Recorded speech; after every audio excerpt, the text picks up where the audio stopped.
Uma pessoa que me escreveu, disse que não gostaria de ser identificada, ela me disse assim: padre, minha mãe faleceu. Além da tristeza que é natural do luto, eu me sinto muito angustiada, pois apesar de amá-la muito, nós não tínhamos um bom relacionamento. Não era uma relação normal entre mãe e filha. E minha lembrança não alcança quando e por que isso começou. Ela sempre foi uma pessoa muito fria, distante, nunca conseguimos conversar como mãe e filha, nunca lhe faltei com respeito e nos momentos de doença sempre dei o amparo que ela precisava. Sabe, padre, na realidade era muito difícil para mim dar o que eu não recebia. E nos últimos anos acabei me tornando uma pessoa fria também em relação a ela. Minha angústia é também por não ter conseguido ser uma pessoa melhor nessa situação. Por favor, dê-me uma orientação. Minha filha, sempre que a gente perde uma pessoa, é natural que a gente fique tentando mensurar o que a gente viveu. Isso não é possível, é até injusto com a gente.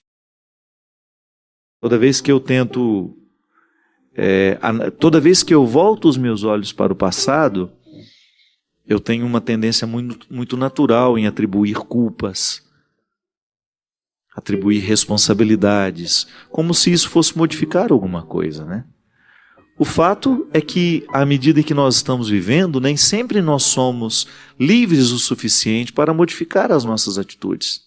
Eu falava aqui para vocês no início, né, que muitas vezes eu não sou capaz de modificar uma atitude porque eu não sou suficientemente livre para compreendê-la. E relação de mãe e filha passa muito por isso. Nem sempre mãe é livre no momento que está sendo mãe. E filho também nem sempre é livre no momento que está sendo filho.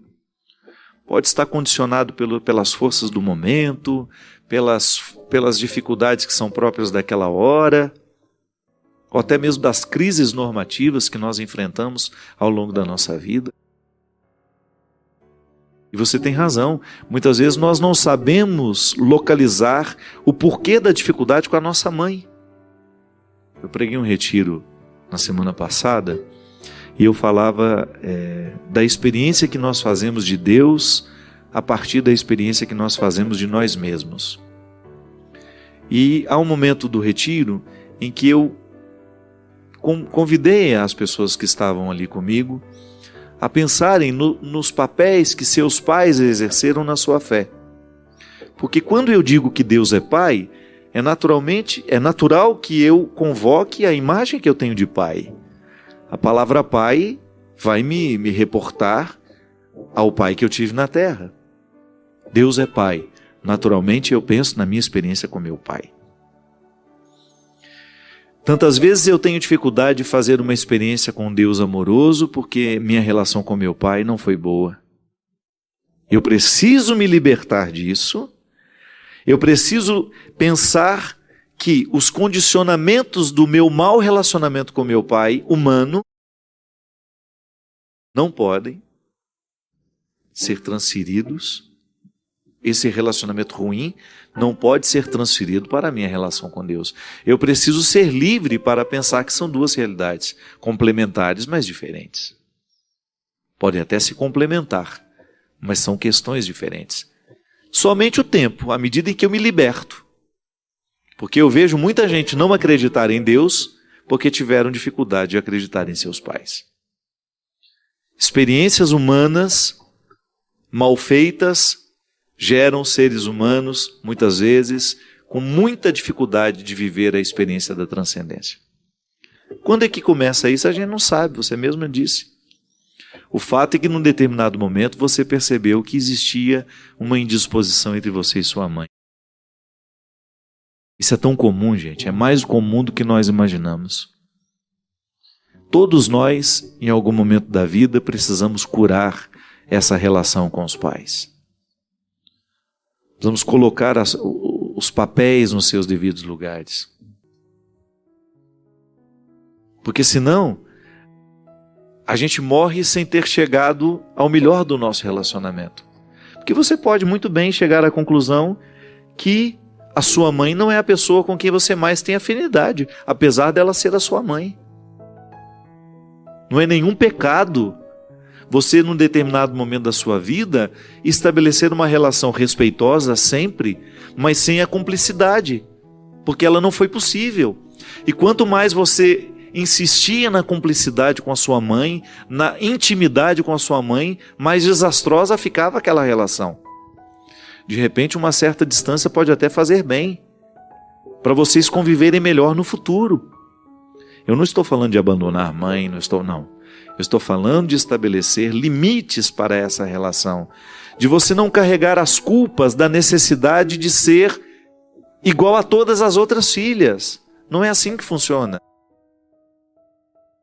Eu, na relação com a minha mãe, eu tenho características que são específicas da minha relação com ela, que são diferentes dos meus outros irmãos. A intimidade não é uma regra. A intimidade é uma afinidade que acontece sem que a gente explique. Por que eu posso ter uma afinidade com Julie e não tenho de repente com uma outra pessoa? A gente não consegue explicar afinidade. Mas quando nós temos essa dificuldade, num papel tão determinante na nossa vida como pai e mãe, é natural que a gente se sinta culpado. Mas não deveria ser assim. A gente deveria encarar isso com mais naturalidade. As questões humanas não deveriam nos assustar tanto quanto nos assustam. Sim, é o meu pai, mas eu tenho dificuldade com ele. Pronto. A partir do momento que a gente tem coragem de dizer isso, a verdade nos ilumina e a gente começa a ter um pouco mais de sensibilidade no trato com a dificuldade. O grande problema é quando nós estamos dentro de um contexto de sacralidade tão estabelecido que a gente não permite dizer que não temos intimidade com o pai, com a mãe, ou até mesmo com o irmão. As relações familiares, elas são sempre carregadas de culpas. E nós não deveríamos agir assim. A partir do momento que a gente reconhece o papel do outro na nossa vida, o porquê dele nos incomodar tanto, o porquê de nós termos dificuldade com ele, e a gente começa a trabalhar isso no nosso dia a dia, as relações vão ficando mais saudáveis. Então, quando o outro vai embora sem a gente ter feito esse dever de casa, é natural que o incômodo seja maior. Porque aí você também já está romantizando, né? O outro já morreu, você não tem como alterar, aí você fica com aquelas perguntas inférteis. Ah, se eu tivesse feito. Ah, se eu tivesse falado. Ah, se eu tivesse modificado. Não fez, não falou, não modificou. Então não altera nada. A gente tende a agir enquanto a gente pode agir. A gente tem que resolver enquanto as pessoas estão vivas, enquanto a gente pode olhar nos olhos e dizer com muito amor: mãe, a senhora é minha mãe, mas nós temos mais dificuldades que facilidades. Então nós não vamos nos exigir uma intimidade que não nos é possível. Nós vamos lidar com respeito, nós vamos nos ajudar naquilo que a gente precisar, mas nós não vamos invadir a vida uma da outra. Porque nós já descobrimos que essa intimidade não dá certo para nós. E não vou me sentir culpado por isso. Não quero que a senhora se sinta culpada por isso. Minha gente, nós, quando tomamos a coragem de colocar os pingos nos is, as relações ficam mais saudáveis. A gente se liberta da culpa, aí de repente você percebe que está sendo mais fácil lidar com ela. Você se desobrigou, ela também. A gente aprendeu a dizer não, a gente aprendeu a dizer sim. A gente começou a se cultivar com mais leveza. Agora, quando a gente espera o sepulcro se estabelecer para a gente tomar consciência disso, será sempre mais difícil.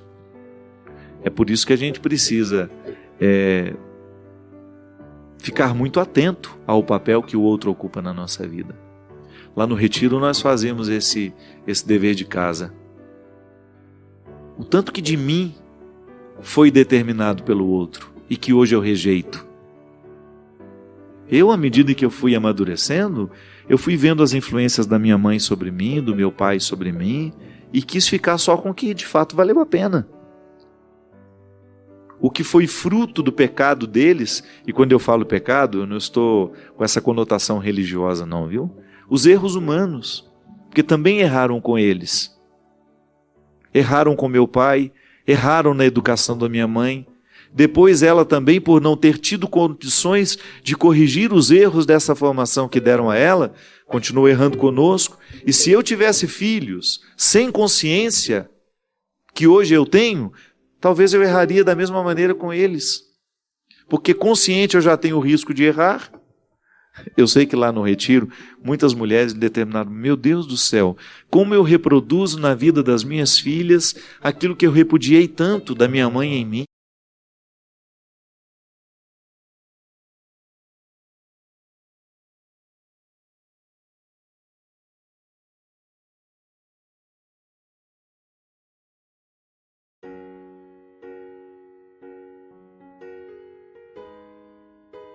Essa semana mesmo, conversando com o Everson, que é meu grande amigo do dia a dia, eu falava para ele, o Everson tem uma sensibilidade muito grande, e de vez em quando ele, assim, no sinal, ele vê alguém pedindo alguma coisa, ou vendendo alguma coisa, ele tem o hábito às vezes de parar o carro, conversar, paga o triplo do que vale a mercadoria. É uma maneira que ele tem de ser gentil com as pessoas. E ele não é rico, né? Ele tira do salário dele. Mas eu acho bonito isso nele. Aí ele estava contando que outro dia um senhorzinho que nem tinha tanta idade, mas o aspecto já era de muito sofrido, parado no sinal, e que aí ele parou, se interessou, conversou com o senhor, descobriu. Aí ele falou assim, com os olhos cheios de água, falou, padre, a vontade que eu tinha de colocar aquele senhor dentro do carro e trazer ele para mim. Dar a ele aquilo que a vida não está dando. É disso que eu estou dizendo. Às vezes nós encontramos pessoas, e aí eu também partilhei com ele, que às vezes nós encontramos pessoas que alcançaram tão pouco da vida. Eu não estou falando de alcançar materialmente. Claro, alcançar materialmente também é bom. Trabalhar, estudar, e depois você desfrutar, ter o direito de fazer uma viagem de férias, ter dinheiro para você sair com seus amigos, comer num restaurante, ir ver no cinema. Sim, isso é importante, faz parte das nossas alegrias. Mas eu estou falando daquela realização que ultrapassa a questão material, que é você ter alcançado o máximo de si. É tão bom quando a gente percebe que nós estamos alcançando o máximo de nós. Essa sensação a gente tem muito quando nós estudamos. Quando você dia a dia vai incorporando novos conhecimentos e você vai percebendo que você vai se distanciando daquela antiga ignorância que você levava com você. Ter um entendimento das coisas, fazer um curso, uma leitura, ver um documentário, um filme, uma peça de teatro que nos sensibilize. Tudo isso vai incorporando, vai alargando, né, os territórios da nossa alma. Então a gente vai tendo a sensação de que nós estamos alcançando cada vez mais os presentes que a vida nos dá. É claro que se você escolhe ficar trancada dentro de casa, amargurada, decepcionada, machucada, se você opta por lamber as feridas o tempo todo e não sai para buscar uma cura para essas feridas, você vai aproveitando cada vez menos da vida. É disso que nós estamos falando. Bartimeu vivia uma espécie de escravidão assim. Vejam o que diz o texto. Chegaram a Jericó, e quando Jesus estava saindo da cidade, acompanhavam-no os discípulos e uma grande multidão. O mendigo cego Bartimeu, filho de Timeu, estava sentado à beira do caminho. Ouvindo que era Jesus Nazareno, começou a gritar, Jesus, filho de Davi, tem compaixão de mim? Muitos o repreendiam para que se calasse, mas ele gritava ainda mais alto, filho de Davi, tem compaixão de mim. Jesus parou e disse, chamai-o. Eles chamaram dizendo, coragem, levanta-te, ele te chama. O cego jogou o manto fora, deu um pulo e se aproximou de Jesus. Este lhe perguntou: que queres que eu te faça? O cego respondeu: Rabuni, que eu veja. Jesus disse: vai, a tua fé te salvou. E no mesmo instante, ele recuperou a vista e foi seguindo Jesus pelo caminho. Veja bem, o relato de Marcos, se você quiser depois até acompanhar aí na sua casa, reler, é Marcos capítulo 10, versículo 46 até o versículo 52. Capítulo 10 do Evangelho de Marcos, versículo 46 a 52. Veja bem, o relato primeiro diz que quando Bartimeu ouviu que ele não podia ver, quando ele ouviu que Jesus estava passando, o primeiro desejo dele foi correr ao encontro de Jesus. Mas imediatamente ele escutou algumas pessoas dizendo: cala a boca, fica quieto. Ele é repreendido por aqueles que estavam ali com Jesus, que certamente tinham uma visão bastante preconceituosa. Sim, a gente sabe que nesse contexto religioso aqui, a enfermidade era compreendida por muitos como uma maldição divina. Uma maneira muito cruel de compreender a Deus, né? Então, se tem uma cegueira, se tem uma paralisia, está apenas vivendo as consequências de uma maldição. Então, certamente esses preconceituosos não admitiam em hipótese alguma que Bartimeu pudesse fazer parte do grupo. Então, a primeira reação é de repreensão. Fique quieto no seu canto. Não venha importunar, não venha incomodar. Então, o primeiro desafio que Bartimeu precisa enfrentar é não acreditar nessa ordem. É não acreditar naqueles que queriam calá-lo. E é tão significativo isso, minha gente. Já vamos aplicando na nossa vida. Quantas vezes nós também, vivendo a necessidade de superar uma escravidão, não conseguimos porque estamos rodeados de pessoas que nos mandam ficar quietos. Às vezes até bem intencionadas. Ah, para de incomodar. Se ajeite com isso que Deus está lhe dando. Você tem que se conformar. Às vezes são vozes que no fundo acabam sendo diabólicas, porque nos retiram a possibilidade da superação, porque nos acomodam. Ah, deixa por isso mesmo. Não estou dizendo que na vida a gente tenha situações que a gente de fato tenha que deixar por isso mesmo. Mas superar um processo de escravidão, não. Nós não podemos parar nas vozes que querem nos calar, que querem nos impedir de sair, de ir adiante, de vencer aquilo que precisa ser vencido em nós. Às vezes nós que vivemos em comunidade, então, meu Deus do céu, como isso é perigoso. Como é perigoso dentro das comunidades religiosas, dentro dos conventos, dentro dos seminários, a gente ser paralisado por aqueles que têm ciúmes, por aqueles que têm inveja, e que em nome de um amor por nós, ficam nos tolhindo. E às vezes usam até a imagem de Deus para fazer isso. Dizem que rezou e que Deus disse que não era para a gente fazer isso, fazer aquilo. Quantos de nós que tínhamos desejo de estudar, de aperfeiçoar o nosso conhecimento, não o fizemos, porque esbarramos na inveja dos outros, dos nossos superiores, dos nossos colegas que convivem com a gente. Então precisa ter muita sabedoria para saber se aquela voz que nos cala, ela está de fato nos orientando para uma obediência que vai fazer bem a nós, ou se aquela voz está estando a serviço de uma força que nos paralisa e que não nos permite ir além. Sempre o discernimento, sempre a reflexão. É por isso que eu sempre digo que não existe crescimento humano sem reflexão. Até você mesmo que é casada. Presta bem atenção se o pedido do marido para não fazer, para não isso, para não aquilo, não é apenas uma forma mesquinha de lhe impedir de ser mais você. Sim, porque às vezes nós somos assim. Marido inseguro não quer que a mulher brilhe, aí ele começa a dizer não, não vai, não pode. E de repente ela com 1000 possibilidades vai ficando aniquilada em nome de uma obediência que não é sagrada há muito tempo. Sim, porque o amor promove. O amor, quando ele existe de verdade, quando ele está purificado, quando ele é cristão, o marido olha para a esposa e diz: isso mesmo, minha filha, vamos lá, vamos crescer. Vamos evoluir. A mesma coisa a esposa.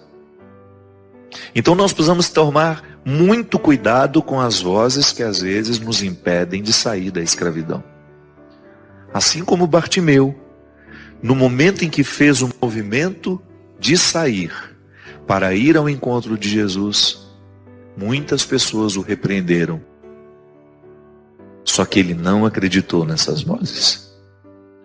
Eu acredito que ele já estivesse ali, vivendo o milagre.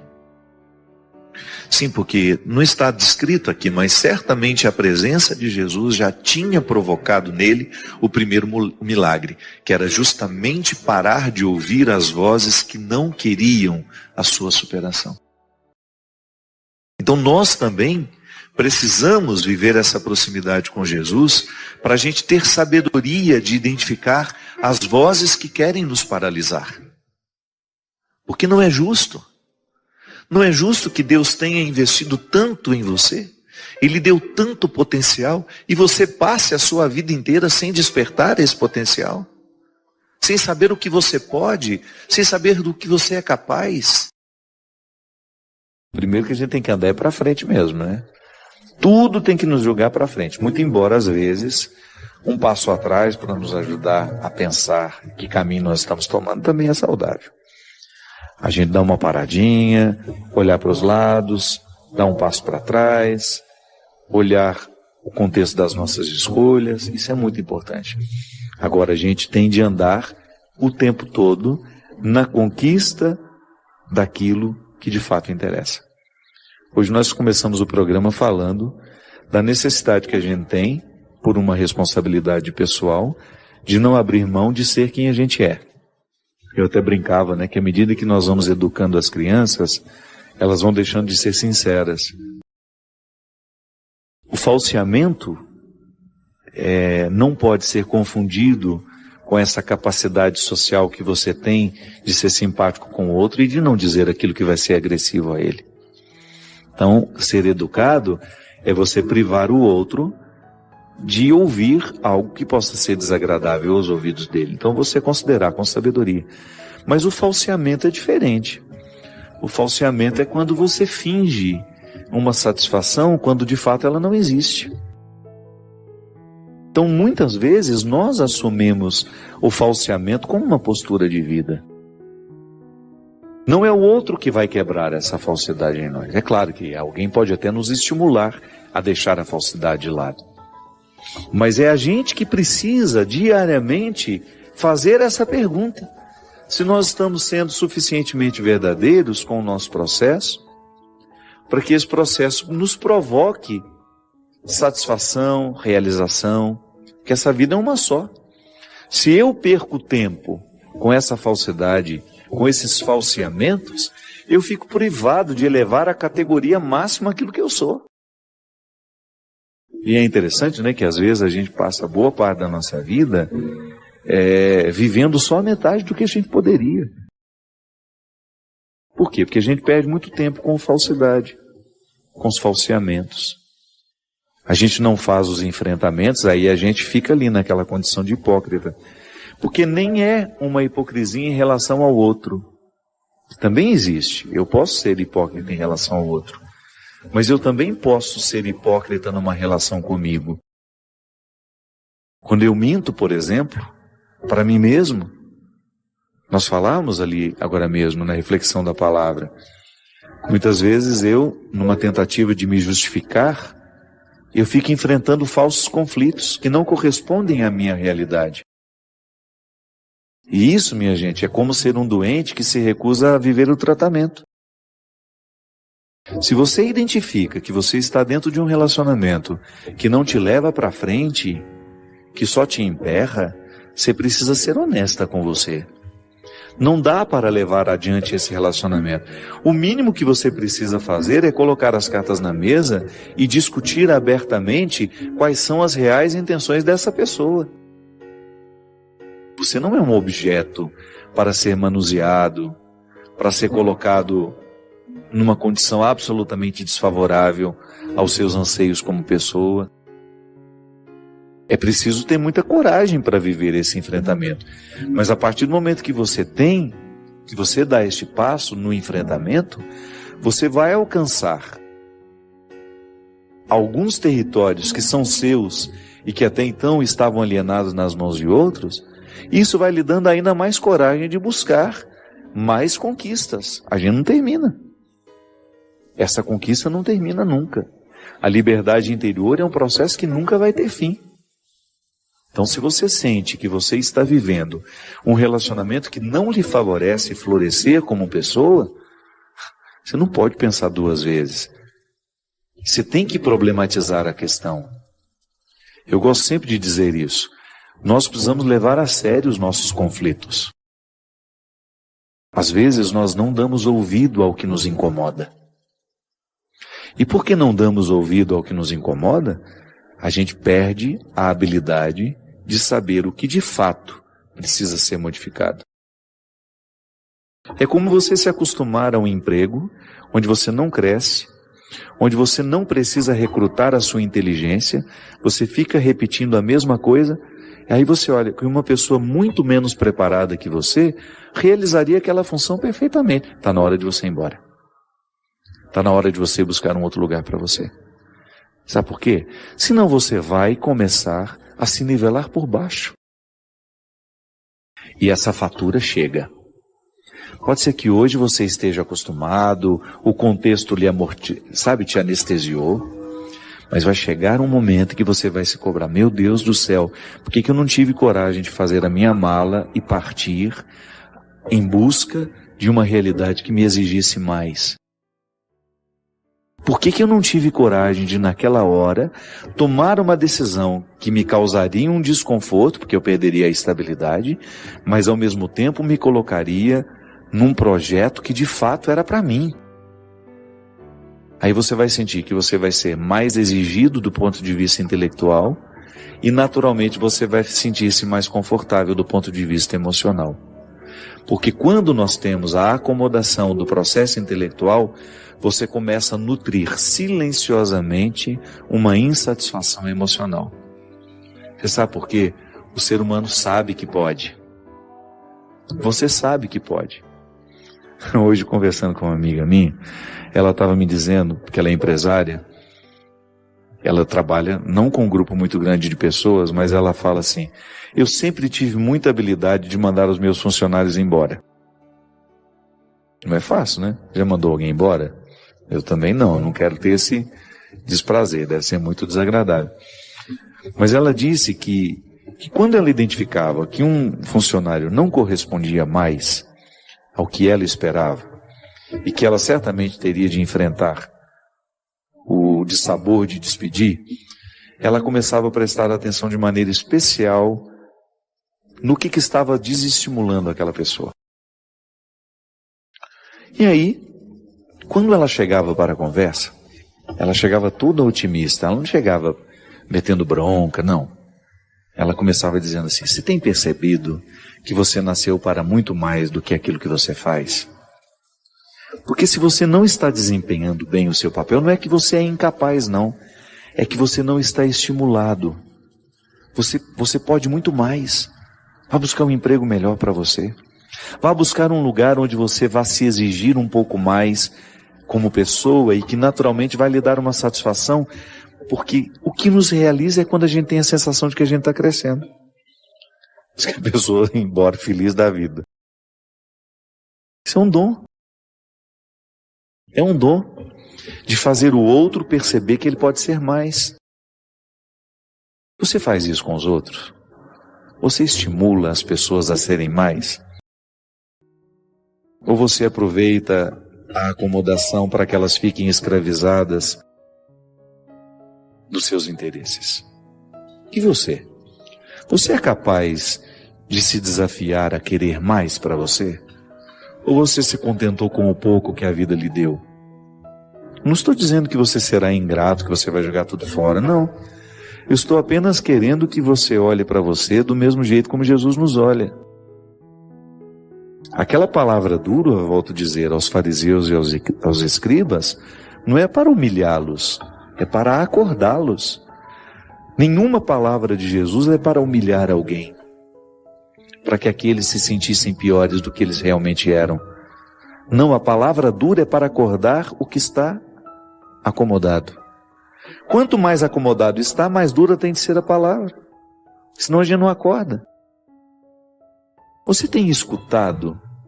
Você tem se percebido para saber se de fato você está no lugar certo? Você tem medo de mudar? Tem medo de correr atrás daquilo que você pode se oferecer? Ou você se nivelou por baixo, se acomodou nas suas escolhas e está satisfeito esperando a morte? É muito triste isso. Eu preciso diariamente, por mais que eu já tenha conquistado os meus resultados intelectuais, eu preciso me desafiar. Emocionalmente, eu ainda não alcancei o equilíbrio que eu quero. Quero viver cada vez mais dono das minhas emoções. Não quero ser escravo dos meus sentimentos, das minhas iras, dos meus ódios, não. O processo de Deus para mim, o convite de Jesus para mim, é superar tudo aquilo que para mim é um contexto de hipocrisias. Eu quero ouvir essa palavra aqui e em nenhum momento pensar que Jesus está querendo me humilhar em público. Jesus está querendo é me acordar. Quanto mais dura é a palavra de Deus para nós, maior é o seu amor. Porque aquele que ama exige até a última gota, para que aquele que é amado chegue ao melhor de si mesmo. É isso que eu lhe desejo. Que Deus lhe desafie, que Deus lhe incomode, que Deus lhe grite essa palavra dura, para que você saia de todas as realidades, para que você rompa com todas as realidades que estão lhe aprisionando.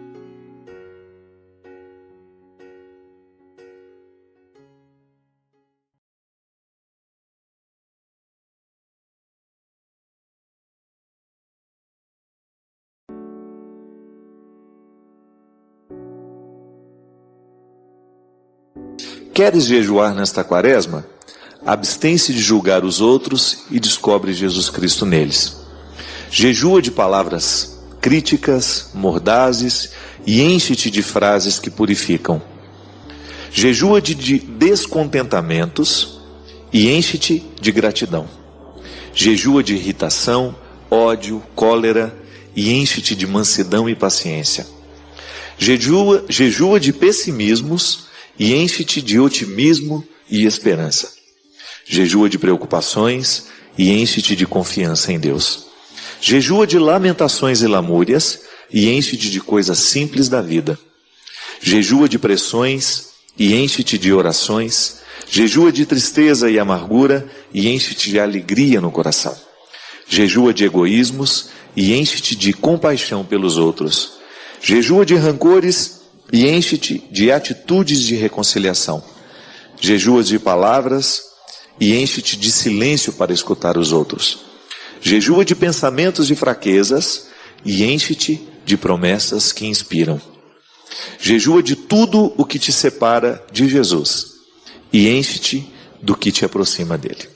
Às vezes a gente fica esperando, né, pensando, meu Deus, qual é o sacrifício que eu vou fazer nesta quaresma?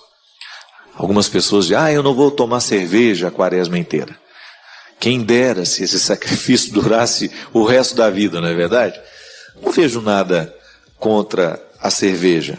Acho que existem pessoas que verdadeiramente sabem beber uma cervejinha de vez em quando com os amigos, sem que isso se transforme num problema.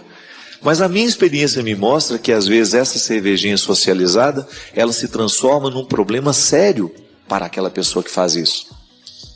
O alcoolismo começa assim, né, minha gente? Então, quem sabe um sacrifício vai ser maravilhoso, um sacrifício que verdadeiramente vai fazer bem a todo mundo, que a gente não pode pensar de maneira egoística o que a gente escolhe para fazer na quaresma. Ah, vou ficar sem comer chocolate. Tá bom, você está fazendo um sacrifício que tem valor diante de Deus. Agora, se você escolhe fazer alguma coisa que vai repercutir diretamente nas pessoas que estão em você, pode ter certeza que isso tem uma validade ainda maior. Sabe por quê? Porque isso melhora o seu relacionamento com as pessoas. Então eu vou fazer o sacrifício de nesta quaresma não falar mal dos outros. Vou fazer um esforço sobre-humano de não permitir que aconteçam fofocas ao meu redor. Pronto. Você está verdadeiramente tendo um gesto que não é apenas uma restrição, como vou deixar de comer chocolate, mas você está transformando o seu coração num espaço melhor e dando aos outros também uma oportunidade de ter um mundo melhor. É uma atitude que tem desdobramentos, não é? Se eu deixo de comer o chocolate e vivo essa restrição, qual que é o benefício que eu posso ter? Qual é a grande força deste sacrifício diante de Deus? Eu educar a minha vontade, eu começar a ser capaz de dizer não às coisas. Mas nem sempre tem um desdobramento social, né? O meu gesto de não comer chocolate nem sempre vai melhorar o meu jeito de ser com aquelas pessoas. Agora existem coisas, como está aqui, né, elencado de maneira tão bonita, né, que se a gente faz, vai ter repercussão nos outros. Por exemplo, eu vou jejuar de palavras críticas e vou me encher de palavras que purificam. Então eu vou transformar, com certeza, quando eu deixo de ter essa crítica o tempo todo mordaz, né, muitas vezes destrutiva, e começo a encher o meu coração de palavras que inspiram, as pessoas com quem eu convivo, com quem eu trabalho, vão ser beneficiadas com o meu comportamento. Se eu começo a jejuar de irritação, de ódio, de cólera, e me encher de mansidão e paciência, meu Deus do céu, como isso vai ser bom para as pessoas que convivem comigo. Ou então imagina, aquela pessoa irritadinha com quem você trabalha, se ela fizesse o jejum de não ficar irritada, de guardar um pouquinho a irritação dela, você não agradeceria? Tenho certeza que sim. Porque não tem nada pior do que você conviver com uma pessoa que odeia o tempo todo, né? Que está sempre pronta para destruir o mundo, né? Que está sempre pronta para jogar uma bomba no lugar que trabalha, né? Que está sempre irritada. Tem gente que parece que está ligado no 220, né? Brava, né? Lá no Nordeste eles têm uma expressão interessante, como é que é? Parece um siri na lata. Prende um sirizinho dentro da lata para você ver a agonia que ele fica. O tanto que ele fica louco para sair ali de dentro. Às vezes existem pessoas que são assim também, fica igual um siri na lata, irritado e bravo. E essa irritação acaba fazendo parte daquela pessoa. Todo mundo já olha para ela sabendo que ela é irritada, que ela é sempre mal-humorada. Pelo amor de Deus, faz um jejum disso. Começa a se comprometer diante de Deus. Eu não quero mais ter essa cara emburrada. Vou permitir que Deus transforme a minha cara. Vou permitir que Deus transforme o meu humor. Vou lá fazer os meus sacrifícios práticos de quaresma, as minhas orações, mas vou unir a estes sacrifícios um compromisso de viver melhor, de ser um ser humano melhor. É igual às vezes a gente tem a pessoa que faz sacrifício, ela não come, ela está jejuando, mas porque está jejuando ela fica no mau humor danado.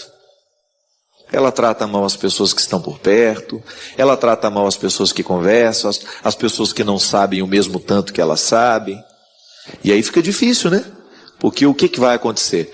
Nós vamos perder a oportunidade de fazer uma ponte entre a restrição e o crescimento que essa restrição pode me trazer. A restrição por ela mesma, tudo bem, fiquei 40 dias sem comer chocolate. Mas o que isso afetou no meu comportamento? Eu tenho que fazer uma ponte entre a restrição e o desdobramento dela, a consequência. Fiquei sem comer chocolate, mas alguma coisa tem que ter acontecido comigo, lá dentro do meu coração. Jesus mesmo falou no Evangelho num domingo aí que eu não me lembro qual foi. Ele justamente nos alertava as pessoas daquele tempo, e serve para nós hoje, que nós não podemos praticar a religião das aparências. Nós não podemos fazer jejum para que os outros olhem para nós e digam: nossa, como eles são religiosos. Não. A religião que verdadeiramente transforma, e foi isso que Jesus ensinou, e foi por isso que ele morreu, é uma das principais causas da morte de Jesus, foi justamente nos ensinar os passos da religião interior. Vou dizer para vocês, olha, eu como padre, eu sinto isso na minha pele, sinto isso com as pessoas que trabalham comigo. A religião por obrigação, ela não transforma a gente. Fazer porque tem que fazer porque chegou a hora. Nem sempre nós conseguimos fazer. Não estou dizendo que a obrigação não é importante. É importante sim, faz parte do nosso processo de maturidade. Saber que nós temos obrigações a cumprir. Mas se a gente não faz uma ponte da obrigação com o crescimento que essa obrigação traz para a nossa vida, nós vamos começar a repetir ritos e gestos inférteis. Nós precisamos descobrir que há sempre alguma coisa que precisa nos fazer crescer.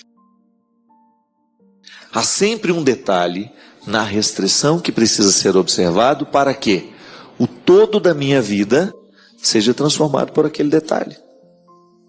É um poder interessante isso, né? Você sentir que há um detalhe que vai transformando o todo da vida. É por isso que a quaresma é um tempo forte de jejum, abstinência e oração. Mas não significa que ao longo do ano isso não faça parte da vida cristã. Toda a vida cristã é feita de sacrifício. Aí você vai, nossa, mas que visão dolorista de religião, hein, padre? É porque, na verdade, a psicologia já nos ensinou isso. A vida nos ensina isso o tempo todo. Nenhum ser humano pode ser grande, nenhum ser humano pode ser verdadeiramente grande se ele não passa pelos sacrifícios diariamente. Se ele não vive as restrições de cada dia.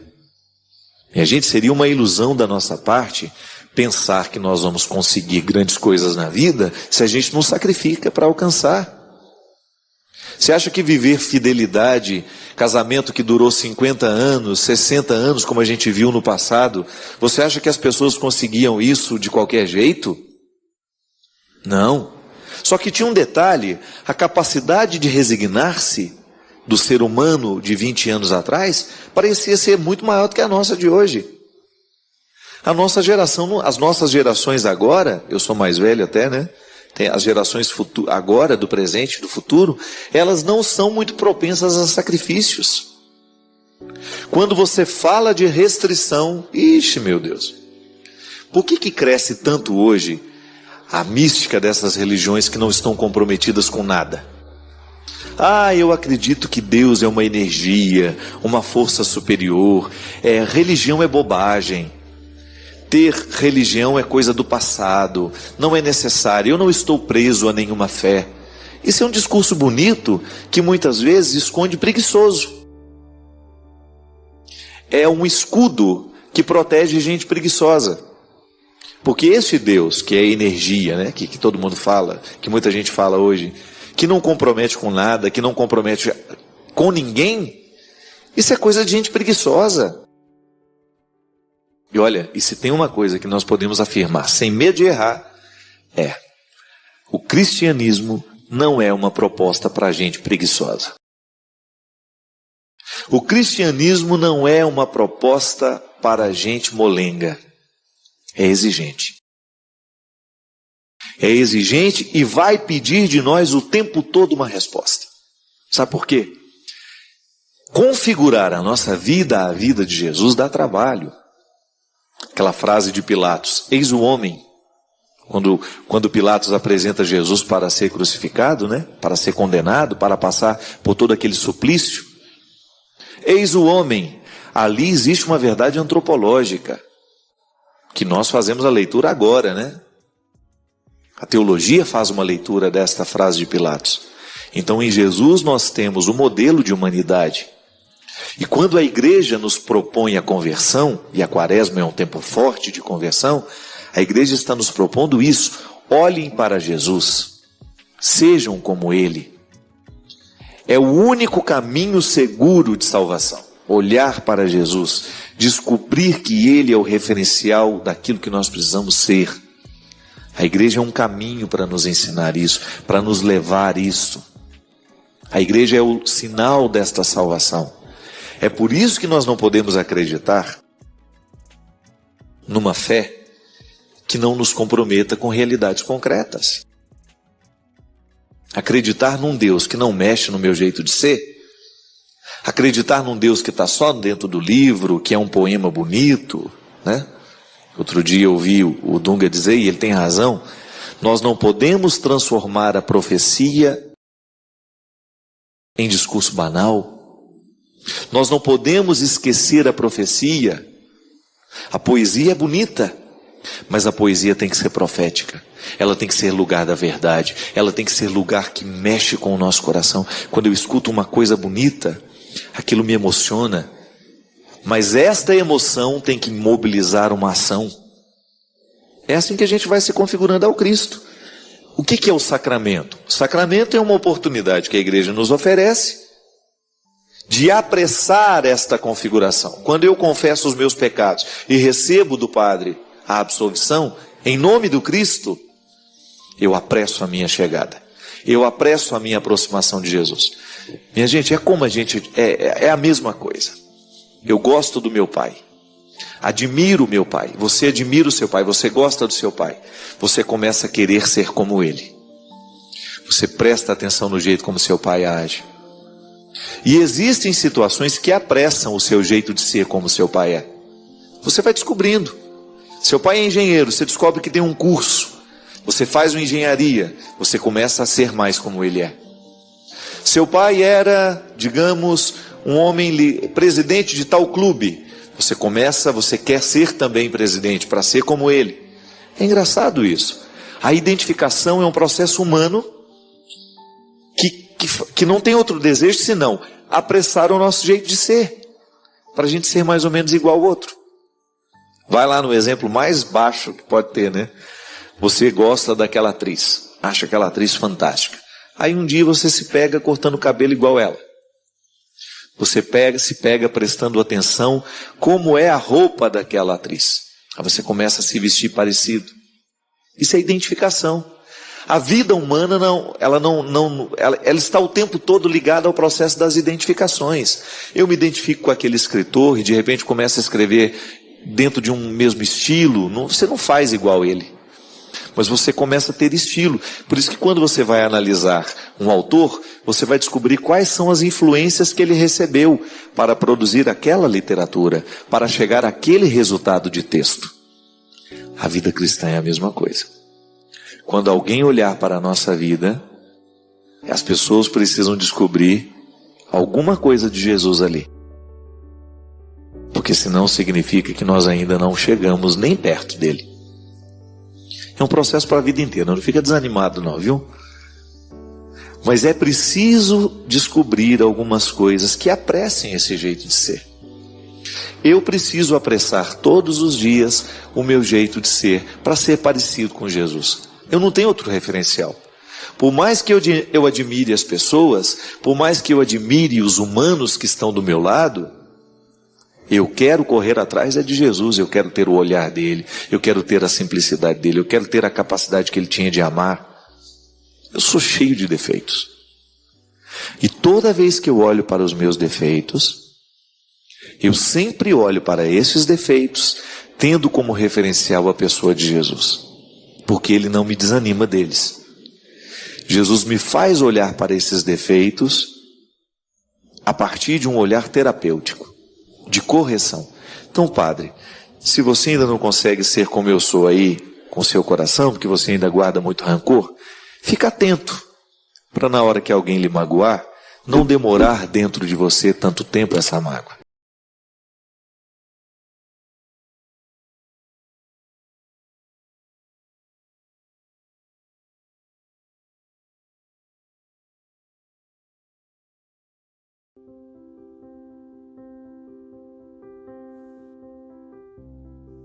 Não podemos perder tempo, não. Eu sei do pecado que me habita, você sabe do seu. Mas é apenas um detalhe a ser observado, porque o que prevalece em mim é a graça divina. E essa é a partir do filtro dessa graça que eu olho para o meu pecado. É por isso que eu não me desanimo, porque o dia que eu começar a olhar para mim através do filtro do pecado, eu vou me tornar uma pessoa pessimista. A partir do momento que eu olhar para o outro com o filtro do pecado, eu vou me tornar uma pessoa preconceituosa, eu vou me achar melhor que ela. Agora, se eu coloco o filtro da graça de Deus, da ação salvífica de Jesus, eu começo a ter uma visão diferente da minha miséria. Eu começo a ter uma visão diferente da miséria do outro. Eu vou me sentir muito mais desejoso de colaborar do que prejudicar. Porque eu sei que a mesma fraqueza que está em mim está ali. E nós precisamos juntos promover, destravar essa ação salvífica que já está em nós, porque apesar de sermos pecadores, nós também somos redimidos. Somos novas criaturas, como dizia São Paulo. Fazemos novas todas as coisas. Sim, porque se Deus faz novas todas as coisas, eu também tenho este poder, porque foi Jesus que me disse, através dos discípulos, é claro. Eu me coloco lá naquele... Olhai para as coisas que eu faço, e podereis fazer ainda maiores. Preste atenção naquilo que eu estou fazendo, nos milagres que eu promovo, nas transformações que eu realizo. E vocês, como igreja depois, como líderes, como cristãos, poderão fazer ainda maiores. Não é fantástico isso? Então, essa conversa é comigo e é com você, viu? Que está aí à beira do caminho. Às vezes é muito parecido com Bartimeu, cego, enrolado no manto, reclamando da vida. Deus lhe quer, buscando o seu espaço no mundo. E o mais bonito, fazendo ir com você aqueles que estão parados. Porque depois que a gente é transformado, nós não vamos ficar indiferentes àqueles que estão à beira. Onde existe um ser humano transformado, ali ele estará transformando também. Porque Deus age em mim assim. Ele transforma a minha vida e me motiva a transformar a vida de quem passar. Se hoje você passou, eu tenho a graça de arrancar o manto com você. Porque eu também vivo assim às vezes, amarrado no manto dos meus preconceitos, dos meus medos, do meu pecado, da minha cegueira. E aí, a gente dá um salto, caminha na direção de Jesus, olha nos olhos dele e escuta a frase: o que vocês querem que eu faça a vocês? Que a gente veja, Senhor, que a gente ande, que a gente seja curado das nossas misérias, do nosso pecado. Porque se assim for, nada mais nos faltará. Muito obrigado pela sua companhia. Obrigado pela oportunidade de retirar os mantos do meu coração e de ajudar você também hoje, nessa noite, através dessa reflexão, a arrancar os seus também. Não se prenda. Não permita que os determinismos da vida, do olhar do outro, dos preconceitos, lhe privem do que Deus reserva para você.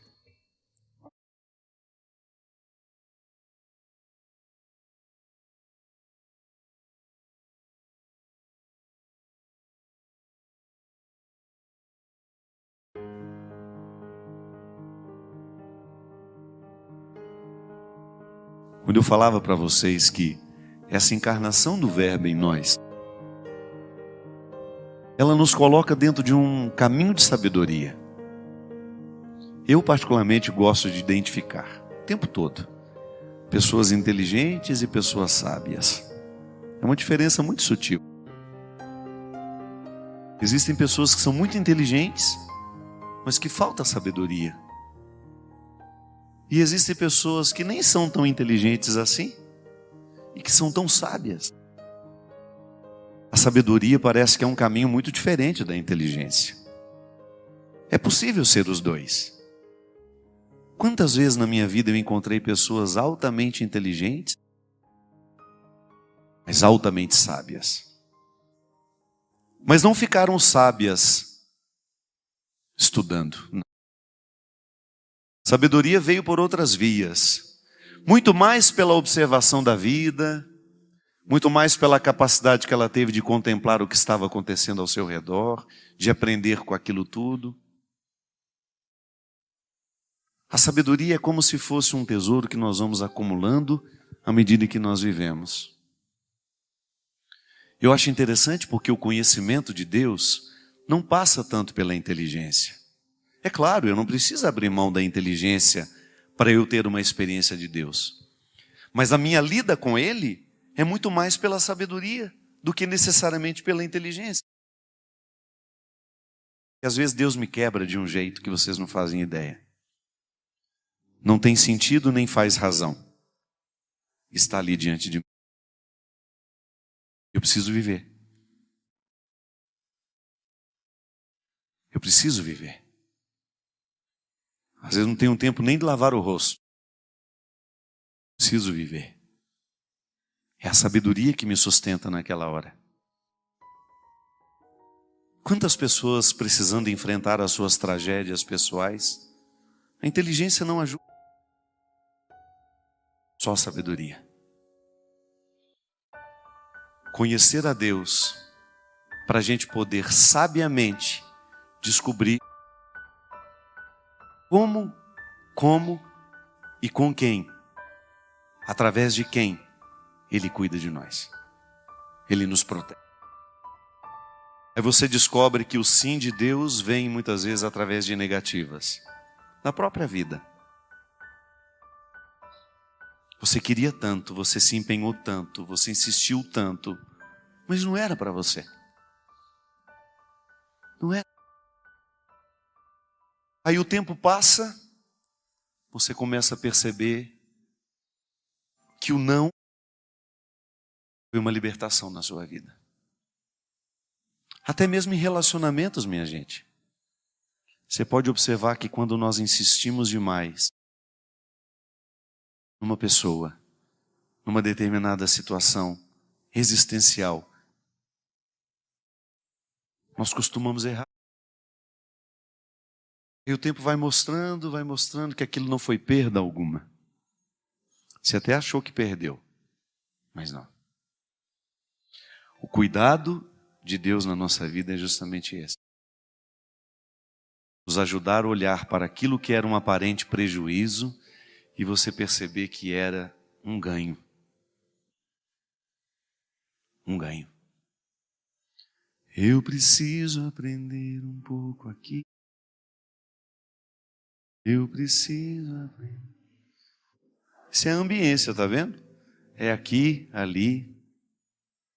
Às vezes o aqui é você. Na fila do lanche tem o aqui e o ali. Que quando nós pensamos no aqui e o ali, a gente já acha que serão situações maravilhosas, né? Esplendorosas. Não, são humanas. Eu preciso aprender um pouco aqui.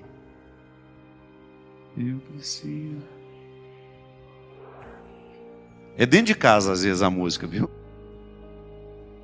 Você olha para todos, os que são mais difíceis, os que são mais fáceis, e Deus está ali, olha. É aqui, é ali. Por que nós não queremos esse aprendizado? Porque nós ainda não compreendemos com sabedoria o mistério da encarnação. Quando eu ouso levar Deus comigo, e quando eu ouso encontrar Deus no outro, o aqui e o ali, aqui o Verbo se fez carne, lembra? A Basílica da Anunciação, aqui o Verbo se fez carne. Eu olho para a minha produtora, o aqui está. Não tem diferença. Ou eu vou dizer que um lugar é mais sagrado que uma pessoa. Então eu não entendi o significado do Natal. O meu aqui é você. O meu ali é você também. Dentro de casa, o lugar da nossa conversão. Eu preciso aprender um pouco aqui. Eu preciso aprender um pouco ali. Eu preciso aprender mais de Deus. Não tem escola para isso não, viu? Eu vou entrar numa escola para ficar humilde. Tem não, minha filha. A escola da humildade é a sua vida. Mas com essas pessoas? Com elas. Esse chá de poejo que às vezes a gente tem do nosso lado. Pessoas chá de poejo, vocês conhecem? Chá de poejo é um dos piores chás, mais intragável que existe na face da terra. E às vezes Deus nos vem aqui. O aqui de Deus às vezes é um chá de poejo que você não suporta nem olhar na cara. Eu preciso aprender um pouco aqui. Ô Senhor, não pode ser o aqui do lado? Não, é ali. É onde você tem mais dificuldade. Por isso que eu tenho tanto respeito pelas minhas antipatias. Eu faço de tudo para quebrá-las. Quem está do meu lado sabe disso. Porque eu tenho uma facilidade de quebrar. Por que eu não vou investir nisso? Por que eu vou levar a pior impressão da pessoa? Pode ser que Deus tenha me levado àquele lugar para encontrar aquela pessoa. Às vezes eu saía de casa achando que Deus tinha me levado para evangelizar aquele monte de gente na praça. Uma vez me aconteceu um fato que eu nunca mais me esqueço. Eu fui no interior do Paraná, que eu tinha que viajar 3 horas para chegar até Curitiba para pegar o avião. Tinha feito um show na praça, lindo. Me lembro, era uma festa de aniversário da cidade. Aquela praça lotada. Quando terminou, eu fui ao hotel, tomei um banho. Naquela época eu nem viajava com assessores, viajava sozinho. Tinha ninguém comigo. Chegava, encontrava a banda lá, cantava e vira embora. Porque no outro dia às vezes dava aula aqui no conventinho. Uma vida corrida. Entrei no hotel, tomei banho, feliz da vida, jantei. Falei assim, agora eu vou dormir umas 3 horas até chegar em Curitiba, né? No outro dia, cedinho, amanhecendo, pegar o voo, vamos embora. Missão cumprida, eu pensei. Tomando aquele banho com aquela sensação de missão cumprida. Aí tudo bem. Entrei dentro do carro que me levaria. Eu me acomodei no banco de trás, né? Já tirei o sapato, estiquei, pus uma bolsa que eu tinha para encostar a cabeça. Aí deitei, o rapaz só virou e falou assim, ô Padre Fábio. Eu falei, vai perguntar alguma coisa referente à viagem, né? Quer que vai correndo, quer que vai devagar? Eu não estou nem acreditando que eu vou levar o senhor. Quando a pessoa já fala assim, já dá aquele frio na espinha que vai subindo. Padre, o meu sonho era contar a minha história para o senhor. Sagrada família, eu não mereço isso não. Porque quando a pessoa fala que precisa contar a história para você, eu já imagino que ela vai levar uns 30 dias. É mesmo, rapaz? E aí, minha gente, me subiu uma antipatia. Uma vontade de reivindicar o meu direito, sabe? Pelo amor de Deus, eu acabei de cumprir a minha missão. Aí, minha gente, sem que eu desse a ele permissão, ele começou. E os 5 primeiros minutos eu ficava ali, eu vou parar ele no meio. Eu não sou obrigado. Quando de repente, como se estivesse deitado ao meu lado, o mestre que eu tanto admiro, que não pode ser teórico em mim, como se ele dissesse para mim, escuta, desarme-se, escute. E esse rapaz começou a contar uma história, gente, tão triste, tão triste. Aí eu sentei, comecei a prestar atenção nele. E ele dirigindo, contando a história, as lágrimas descendo calmamente pelo rosto, até o momento em que ele começou a dizer da minha participação naquela história. Onde foi que Deus me enfiou na ambiência da vida cristã dele? Um moço que estava perdido nas drogas, que já não tinha mais o significado da vida, já estava perdendo toda a família dele, a esposa e os 2 filhos, por causa da cocaína. E uma vez ele assistindo uma pregação aqui, não sei qual foi mais, como se Deus tivesse entrado na casa dele, criado uma ambiência para a conversão dele. Não fui eu que converti aquele rapaz. Eu apenas despertei aquele rapaz do sono, da letargia em que ele estava.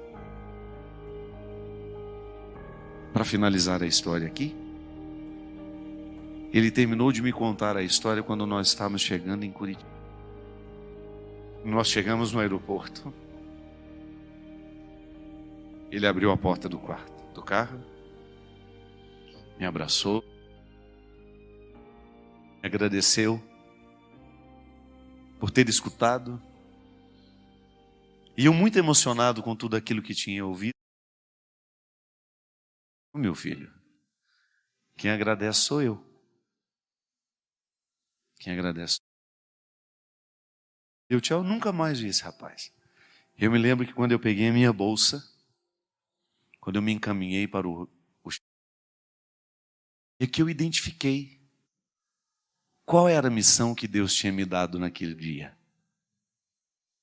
Não era o show,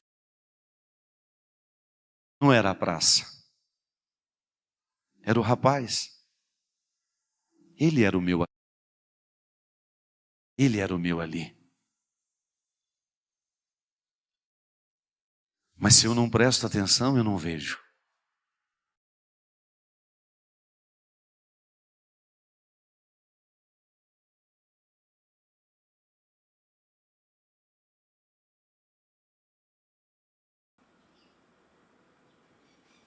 Chegar ao fim de um vídeo como esse é algo extremamente raro. No mundo acelerado, você parou, ouviu e refletiu, e isso já te coloca entre os poucos que realmente estão presentes. Se essa experiência teve algum valor para você, comente aí nos comentários a sua cidade. Deixo o convite para você se inscrever e compartilhar com alguém que também esteja buscando mais do que apenas distração. Valeu, um grande abraço e até mais. Tchau, tchau.